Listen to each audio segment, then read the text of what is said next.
What movie is this from? War Games. War Games. Would you like to play a game? Exactly. That's kind of Joshua. Larry. That's right. That's when. It's a great movie. That's when our next guest knew he was destined for computer of the world. It is Larry Senneback, Chief Technologist for First Rule and our tech guru. Good morning, Larry. Hey, good morning, McGraw. What do you got in your hand right there? Oh, well, lots of stuff. What I got in my hand right now is actually the new Google Pixel 2 XL that's releasing today. So it's Google's new platform phone. We talked about it a little last time I was on. I got to say, I've had some chance. Google got it to me a little early, and I've been messing around with it. And I got to say, if you're looking for a non-Apple phone, if you're not really sunk into the ecosystem of Apple, Right. this is the most amazing phone. And you normally don't gush over technology like well, this. most of it's very similar. You know what I mean? And this, to be honest, like the look of it is very plain Jane. It looks like every phone you've seen before. Right. But Google's really focused on making it a phenomenal tool inside before making it super pretty on the outside. Yeah.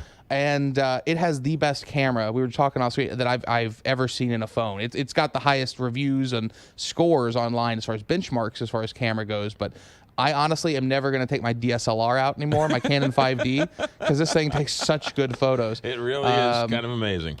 So if you're looking for a new phone and you like the Android world, can't recommend it enough.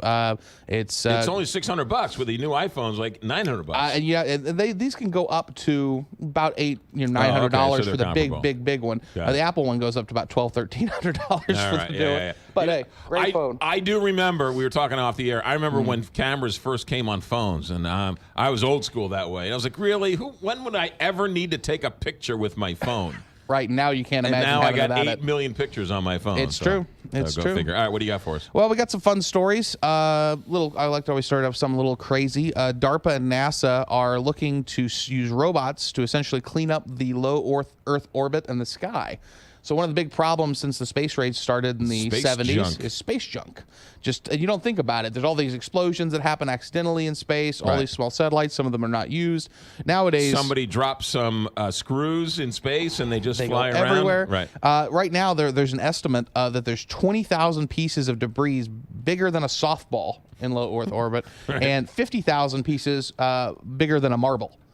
And so it's one of these things that it's getting worse and worse and worse. And they say if we don't address it before it gets past a certain point, it's going to be very dangerous to fly anything into space because that was like the movie Gravity. Right. These things are moving incredibly fast. And they can do incredible damage to a space shuttle. Absolutely. Right. I mean, it's just kind of like a rail gun. You don't need something bigger than the size of a marble. If it's moving multiple times the speed of sound, it's going to hit and destroy. So how are they going to clean it up? So they're actually going to use almost like Roombas for your house. They're going to be sending up robots with nets and essentially being able to grab this space debris and start and drag it away or drag it down into Earth to burn up. Right. So it's they're actually using Roombas essentially in space. So that's the current plan. We'll see how well it does in actuality. You come back and tell us all about that one. Moving right along, Apple in the news again for their self-driving car tech. So they're another one of those companies that's really pushing self-driving cars. They want to do this in New York City? They want to do it everywhere. And, there's other, like GM announced that their self-driving cars this week are going to be used with Uber. So, like, there's all sorts of craziness in this world. I don't. How would you drive a driverless car in New York City where the pedestrians don't really pay attention to the street lights? And the rules of the road don't really. I mean, if you've ever been a taxi cab in Midtown, you know that it's something to be seen. Right. So I don't know how do you teach a computer to not because the pedestrian is going to go till the cab pushes him out of the way. One of the things that they've been doing at this is instead of teaching them case-by-case basis, like driving in New York during rush hour, they've been making them dynamic in that they can drive in any situation and react to any stimuli faster than humans can. And the amazing thing is, after literally millions of miles now driven by driverless cars in the United States for tests from Google, GM, BMW, the only accidents that have ever happened have been human-related crashing into the vehicle. I know. And so I think, this is something that is pretty crazy. What sets Apple's apart, instead of just actually being a full car that's manufactured for the purpose, Apple has created a device they call the Titan that can fit onto any pre-existing car and then becomes a driverless car. So it's something that will So sit on you the roof. retrofit your car. Retrofit the car so that it can be. So really interesting stuff. We hadn't really seen it until this week when it was spotted driving around California, and some people took some photos. So With their phone. With their phone, exactly. Real quick, also kind of after effects from last week's Google announcements. Google announced a lot of new stuff, including this phone we talked about, but they announced a couple free apps I figured were worth mentioning. Oh, I love free apps. Google Duo. It's a free app for iOS and Android, both of them. And it's essentially like your FaceTime. You know, you're really good, easy to use, one-click video calling. Right. But it allows your iPhone to call your Android friends now, which has always been kind of an issue because you couldn't do that before. And it's completely free. Works really well. Another thing I'm actually really, really liking is something called Google Express. It's a service now you can go online on your phone or online and do it. And it's essentially... No, it's a one-stop shop for most of the places you go shopping.